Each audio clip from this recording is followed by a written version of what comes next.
নবী সাল্লাল্লাহু আলাইহি ওয়াসাল্লাম একদিন ঘুম থেকে উঠলেন ভয়ে পেয়ে, আতঙ্কিত। নবীজি ভয়ে পেয়ে আতঙ্কিত হয়ে ঘুম থেকে উঠে বলছেন লা ইলাহা ইল্লাল্লাহ, লা ইলাহা ইল্লাল্লাহ।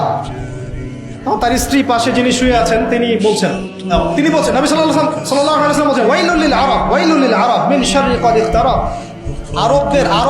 আরব জাতির জন্য ধ্বংস, আরব জাতির জন্য ধ্বংস। কি ভয়ঙ্কর ফিতনা ধেয়ে আসছে ওদের দিকে, কি ভয়ঙ্কর ফিতনা ধেয়ে আসছে। এবং তিনি হাতের ইশারা করে দেখালেন এইভাবে যে আজকে, নবীজি বলছেন 1400 বছর আগের কথা, 1445 বছর আগের কথা, 1445 বছর আগে নবীজি বলেছেন আজকে, ওই সময় আজকে ইয়াজুজ আর মাজুজের যে দেয়ালের কথা মনে আছে? জুলকারনাইনের সময় এই দেয়াল এতটুকু পরিমাণ খুলে দেয়া হয়েছে, এতটুকু পরিমাণ খুলে দেয়া হয়েছে 1400 কত বছর আগে? তখন তার স্ত্রী বলছেন আনুহলিকু ওয়াফিনা সালিহিন, আনুহলিকু ওয়াফিনা সালিহিন ইয়া রাসূলুল্লাহ, আমাদের মধ্যে ভালো মানুষরা থাকা সত্ত্বেও কি আমরা ধ্বংস হয়ে যাব? আপনি যে বলছেন ওয়াইলুল লিল আরব, আরবদের জন্য ধ্বংস।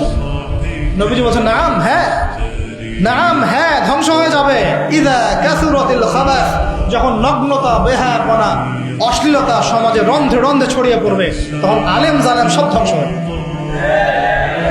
এই হাদিসটা অকাট্য হাদিস, বুখারী মুসলিমের, মানে এটা সহিহ, এটা বিষয়ে কোনো সন্দেহ নেই।